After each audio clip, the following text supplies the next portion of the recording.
Hello everyone, I'm Marina and that's Sakramel School. Let's go on with our experiment. Today we will continue looking for the best nail strengthening technique for my model No Coating Lasts On. It is part 3 featuring her nails. I will be trying out a different technique today, so keep watching to see the final look. Let's get started.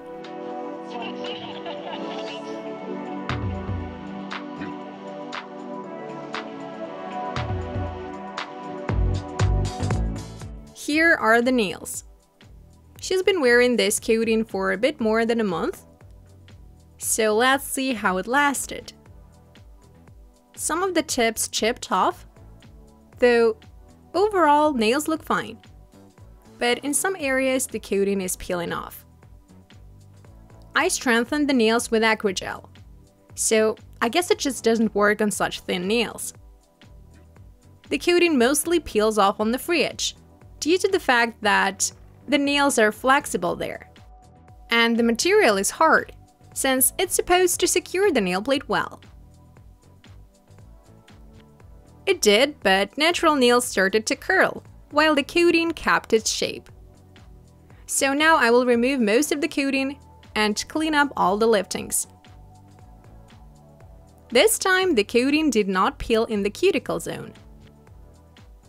Well, I believe the manicure technique and the materials I used helped. For example, a dehydrating toner for moisturizing and polishing the cuticle, or using a silicone carbide polisher. So I changed the technique, and it positively affected wearability. Which means that if one technique doesn't work on a client, try another one. So keep experimenting.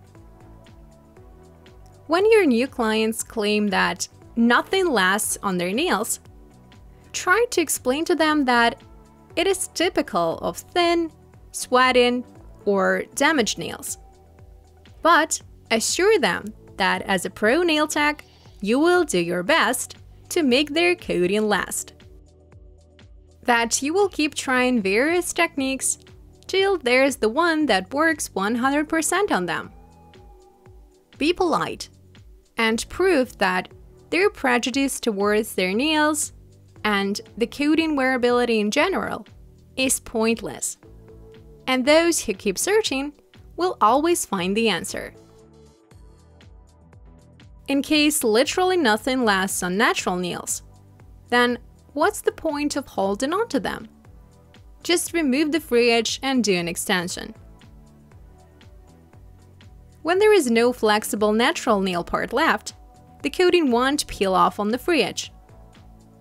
So there is always a solution.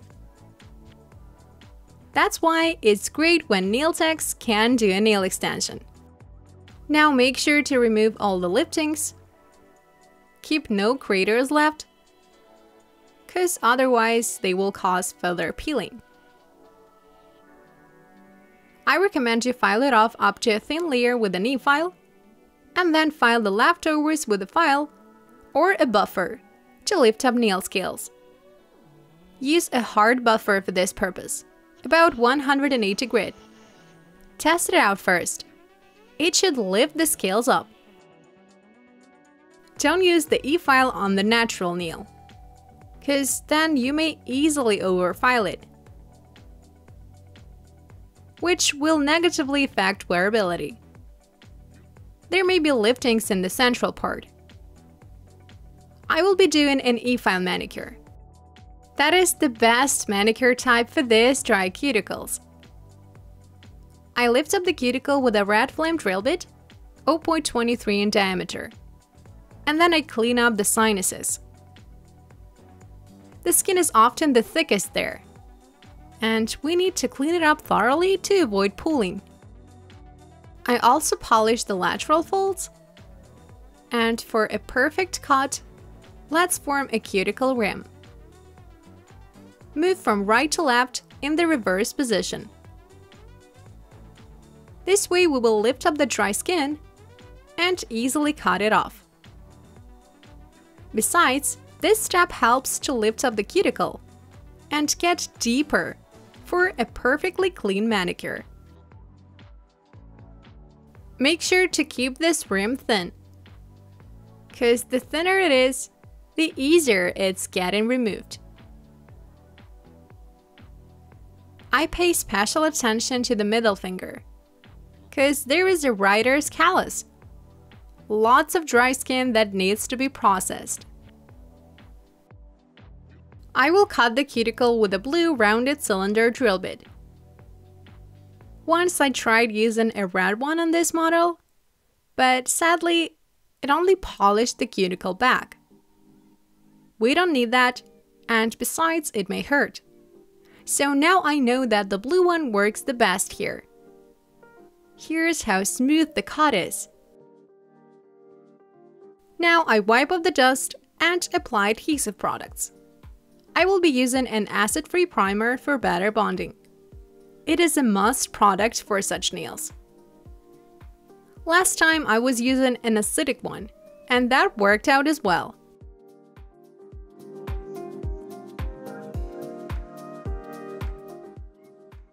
Next up, I apply a thin layer of a rubber base coat. This one is super adhesive, so it will make a nice base. Make sure to avoid pulling at this point. Applying a thin layer, be careful in the cuticle zone. Now for strengthening, I will be using this hard milky gel. But this time the technique will be different. I will apply it only on the tips. This will strengthen them, lift them up, and then I will file them and build up the architecture. That's a rather new technique, with using less material in the cuticle zone. What's more, this gel is supposed to last well. You must be wondering what's the difference between the gel and the acrygel here. The thing is that there are different acrygels. Mine was fine-grained. In other words, it was more fragile. So some gels are actually harder than acrygels or polygels. I'm building up missing corners. Though the gel is liquid, that is still doable. If your gel is too liquid and you can't build it up, add some acrylic powder and use this mixture to extend the nails. Or use a gel or some acrygel. That's it. Here the gel does the job. I don't check the highlight at this point, just the buildup. Now I wipe off the tacky layer and proceed with filing. First, I will use the E-file. A regular file will do too. I just want to share all the options. Now I file the length and form a squawwel shape. Then I polish the surface. This way it's easier to align the cuticle zone later. Another reason why I put the gel only on the tip is to file the edge and keep it dense. Normally, when we turn the hand over to align the gel on the apex, the nail perimeter and its tip get translucent. So basically, the gel gathers only in the central part and may peel off around the perimeter. Again, any hard material may easily chip when applied with a thin layer. How thin, you may ask? 1 millimeter? Well, less than half a millimeter. Just a thin basic gel layer, for example. Then the coating may easily chip. But 0.5 to 0.7 millimeters of gel will do to secure the nail. Now I turn the hand over and using the same drill bit, file out the natural nail on the inside. That kills two birds with one stone. A, we lift up the curved tip, and B, we make it thinner. We also minimize the risk of peeling on the free edge. So this tiny step makes a huge difference. Just explain to your client that this way the coating will last longer. Done with the draft version? Now I will build up the cuticle zone with the base coat. Mine is milky white with some tiny yuki flakes. So pretty. This one is by a man. I put a tiny drop near the cuticle to slightly build it up. That's all we need.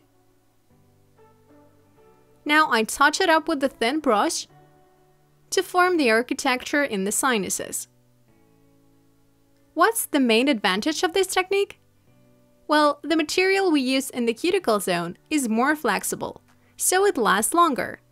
And the free edge is concrete hard, so the nail is nicely secured there. Moving on to nail art. I will be using these vibrant neon shades by Iman, cause it's summertime. Put some on a palette and using a silicone stamp, stamp them like this. And now we can see how the gel polish starts flowing over the glossy surface. That's exactly what we need here. Keep stamping and touch up the axis with a thin brush. Now add some leaf gold and cover it up with a top coat. A big question now: a matte or a glossy top coat? Let's go with the matte one. And which one would you choose? We're not done yet. Turn the hand over and apply the top coat on the inside as well to prevent new peeling. This nail art is super simple but amazingly eye-catching. To sum up, keep trying and searching for that technique that will work on your client. Make sure to check out the previous videos featuring these nails as well. I wish you all concrete hard nails, professional growth, and success in your work. Don't forget to subscribe. Bye bye.